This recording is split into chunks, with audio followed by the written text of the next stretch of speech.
Hi everybody, welcome back to my channel.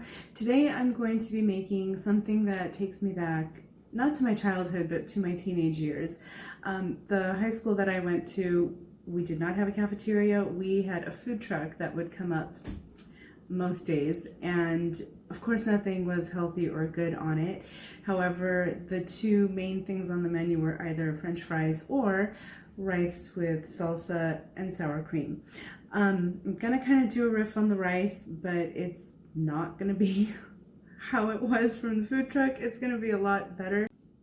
So I will be making rice and beans with some homemade salsa, and instead of sour cream, I will be topping it with yogurt. So it's a little bit more nutritious, I suppose, than how I had it back in the day. Now, for the rice, I will be using some brown rice, and I'm just going to cook it according to package instructions. However, I will be adding some chicken bouillon into the water. And I think most people know what Pico de Gallo salsa is. However, if you don't, it's basically tomato, onion, cilantro, and then some pepper. I have a jalapeno as well as a serrano that I'm going to use, some lime juice, and some salt. So basically chop it up fine and mix it all together in a bowl and let it sit so that the flavors can kind of marry together. Okay, now the beans I have already made.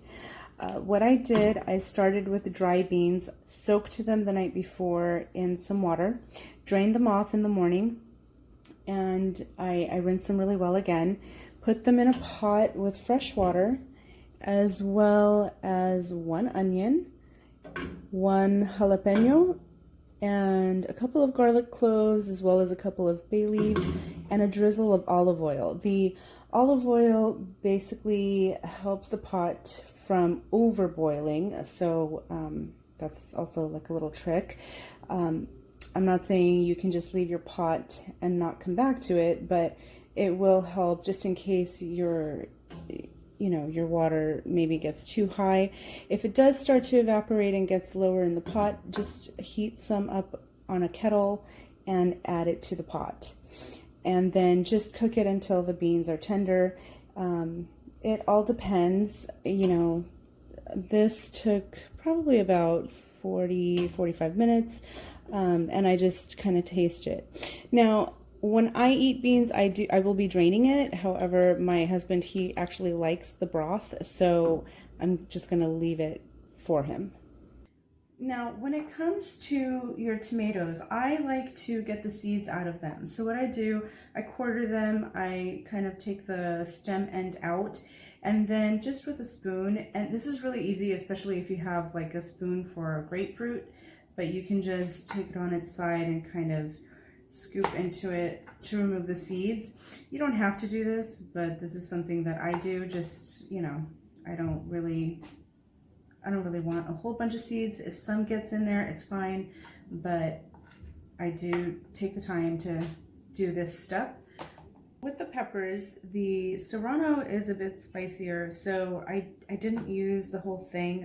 As I was cutting it, I could smell the heat, but the jalapeno, I'm going to use the whole thing. So basically, I kind of trim the flesh from the core, and then I slice it thin. And if you don't want the seeds, you don't have to put them in.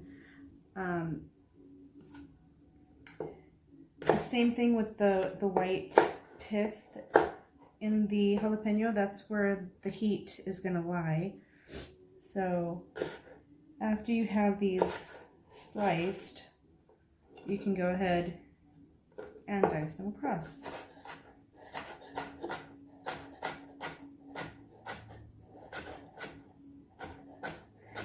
And the amount of pepper that you put in is totally up to you. If you can't handle a lot of spice, if you wanted even to leave this out and just use green bell pepper just for the color, go ahead and do that.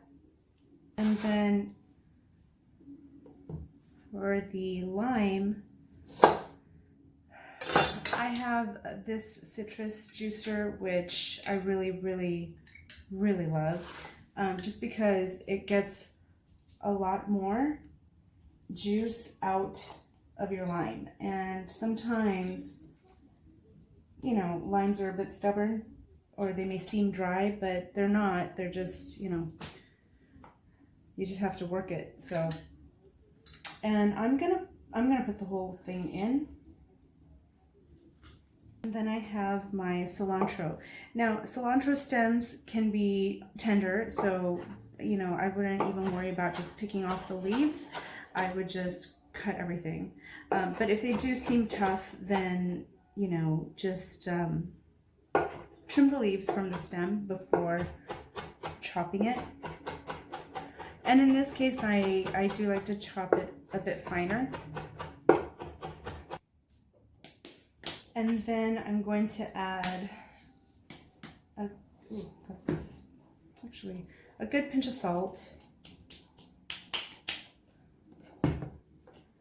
Mix it up and then set it aside. Now, tomatoes, you know, when you go to the store and you see tomatoes and it's not in the refrigerated section, that's kind of telling you not to put it in the fridge when you get home. Tomatoes are one thing that I do get really picky about as far as storing.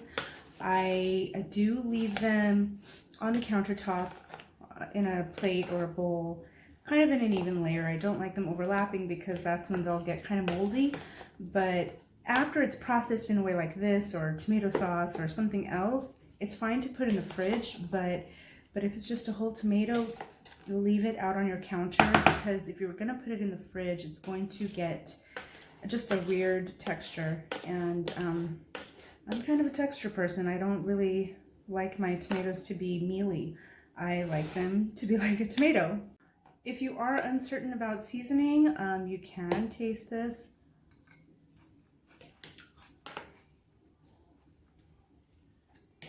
This is good though.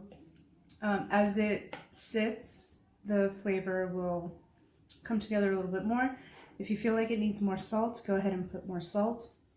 If you'd like to put black pepper, you can, but it's not necessary.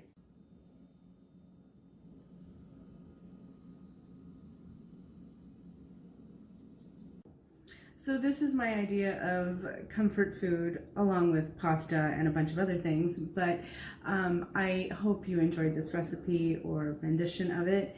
And if you are interested, I will have it described down below, so be sure to check the description box. Please remember to like and subscribe to my channel. Thank you so much for watching, and I will see you next time.